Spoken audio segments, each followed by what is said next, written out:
नमस्कार। रिपोर्टशाला में आपका स्वागत है। देश जल रहा है, मगर इन दो दोस्तों के लिए सब कुछ अच्छा है।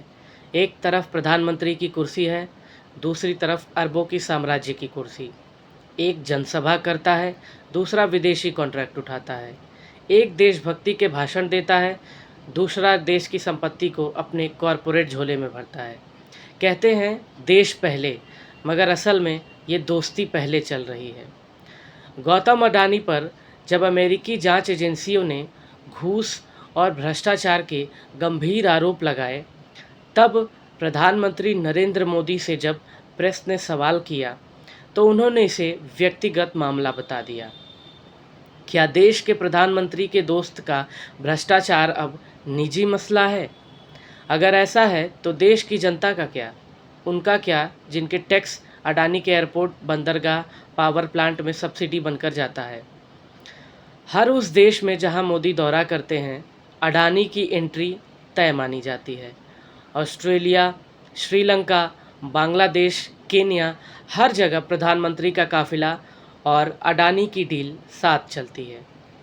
क्या केवल ये संयोग है, या ये उसी कॉरपोरेट पॉलिटिक्स की साजिश है जिसने जनता को सिर्फ वोट की मशीन और भक्त बनाकर छोड़ दिया है? जब लाखों बेरोजगार सड़कों पर हैं, किसानों की हालात बदतर है, शिक्षा और स्वास्थ्य दम तोड़ रहे हैं, तब इस दोस्ती की रक्षा में सरकार कोर्ट, संसद और मीडिया तक को मैनेज कर रही है। विपक्ष जब सवाल उठाता है तो उसे देशद्रोही कहा जाता है। आम नागरिक जब सवाल पूछता है तो उसे ट्रोल किया जाता है। देश की अर्थव्यवस्था गिर रही है, डॉलर की डिपेंडेंसी बढ़ रही है, लेकिन अडानी ग्रुप लगातार 100 अरब डॉलर के निवेश की घोषणाएं कर रहा है। ये कैसा चमत्कार है कि पूरी दुनिया मंदी की तरफ बढ़ रही है और भारत के एक बिजनेस फ्रेंड को कोई असर नहीं पड़ता। क्या ये वही दोस्ती नहीं है जिसने लोकतंत्र के चेहरे पर तमाचा मारा कहा जाना चाहिए?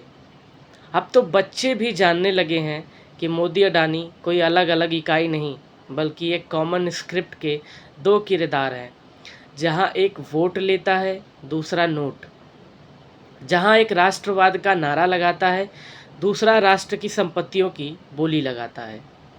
जहां एक माँ गंगा की बात करता है, दूसरा उसी के किनारे की ज़मीन खरीद लेता है।